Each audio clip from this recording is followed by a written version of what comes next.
नमस्कार। राजस्थान के हजारों शिक्षक बस एक ही सवाल का जवाब बेसब्री से ढूंढ रहे हैं। तबादलों पर नई नीति आखिर आएगी कब? हाल ही में सरकार ने इस पर एक बहुत अहम घोषणा की है। तो चलिए आज इसी घोषणा को डिकोड करते हैं और समझते हैं कि इसका असल मतलब क्या है। और ये सारी जानकारी हम कहीं और से नहीं बल्कि सीधे शिक्षा मंत्री के उस ऑफिशियल प्रेस नोट से ले रहे हैं जो 13 फरवरी 2026 को जारी किया गया था, यानी कि बात सीधे सोर्स से।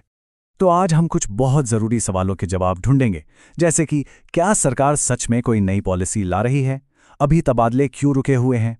क्या कुछ मामलों में किसी को छूट मिल सकती है? और सबसे बड़ा सवाल, आगे क्या होगा? तो चलिए सबसे पहले और सबसे बड़े सवाल पर आते हैं। क्या सरकार तबादलों के लिए वाकई में कोई नई नीति बना रही है? तो जवाब है हाँ, बिल्कुल। शिक्षा मंत्री ने विधानसभा में ये साफ कर दिया है कि एक नई तबादला नीति पर गंभीरता से काम चल रहा है। ये उन हजारों शिक्षकों के लिए उम्मीद की एक बहुत बड़ी किरण है जो सालों से इंतजार कर रहे हैं। ठीक है, तो अगर नई नीति बन रही है तो फिर अभी तबादले रुके क्यों हुए हैं? मतलब असल में जमीनी हकीकत क्या है? देखिए, सच्चाई ये है कि फिलहाल तबादलों पर पूरी तरह से रोक लगी हुई है। और दिलचस्प बात यह है कि ये रोक शिक्षा विभाग ने नहीं बल्कि प्रशासनिक सुधार विभाग यानी एडमिनिस्ट्रेटिव रिफॉर्म्स डिपार्टमेंट ने लगाई है। इसका सीधा मतलब है कि सामान्य नियमों के तहत अभी कोई भी ट्रांसफर मुमकिन नहीं है। लेकिन यहां कहानी में एक ट्विस्ट है। जहां एक तरफ पूरी तरह से रोक है, वहीं दूसरी तरफ अपरिहार्य और अति आवश्यक मामलों के लिए एक दरवाजा खुला भी छोड़ा गया है, यानी कि कुछ खास हालात में तबादला हो सकता है। तो फिर सवाल ये उठता है कि ये विशेष मामले आखिर हैं क्या? किन शिक्षकों को इस रोक से छूट मिल सकती है? चलिए इसी को देखते हैं। शिक्षा मंत्री के बयान को देखें तो पता चलता है कि ये छूट कोई आज की या कोई नई बात नहीं है। 2018 के एक आदेश के तहत पहले भी ऐसे तबादले होते रहे हैं, खास तौर पर जब शिक्षकों का जिला बदल गया हो। तो आखिर वो कौन लोग हैं, कौन से शिक्षक हैं जो इन विशेष मामलों के तहत तबादले की उम्मीद कर सकते हैं?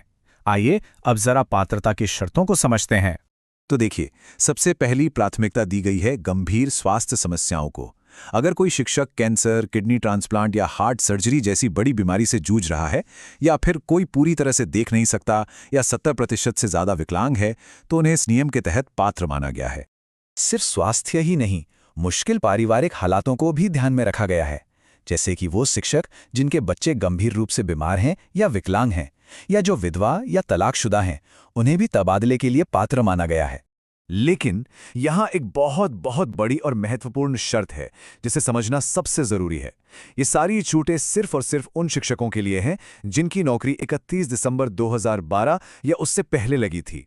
इसका सीधा मतलब ये हुआ कि 2012 के बाद जिनकी भी नियुक्ति हुई है, उनकी परिस्थिति चाहे कितनी भी गंभीर क्यों ना हो, फिलहाल वो इस छूट के दायरे से बाहर हैं। अब जरा इन तारीखों को देखिए, इनसे पूरी कहानी साफ हो जाती है।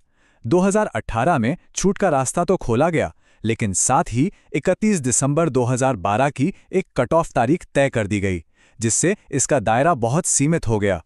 और हाल ही में अक्टूबर 2024 में भी इसी प्रक्रिया को फिर से दोहराया गया है। तो इस सारी जानकारी के बाद भविष्य के बारे में क्या कहा जा सकता है? आगे का रास्ता कैसा दिखता है? तो चलिए पूरी बात को 4 पॉइंट्स में समझ लेते हैं। पहली, एक नई नीति पर विचार हो रहा है। दूसरी, आम तबादलों पर फिलहाल रोक जारी है।